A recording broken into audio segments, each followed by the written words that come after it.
Guys, morning. Dito naman kami guys. Pitas na naman kami guys. Basang-basa nga lang yung kalamansi guys dahil umuulan kagabi. Dito kay Anpol to guys. Ito, kalamansi yan Anpol dito sa Pagas. Oh, basang-basa, tumutulo. Malalagay siya guys dahil basang-basa.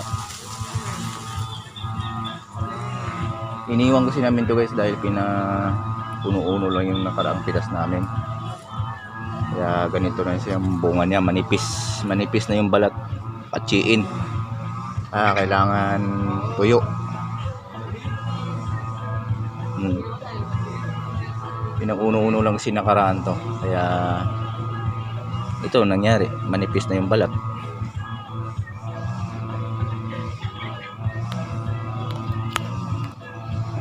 Umulan pa kagabi kaya basang-basa, mahirapan na magpatuyo ngayon.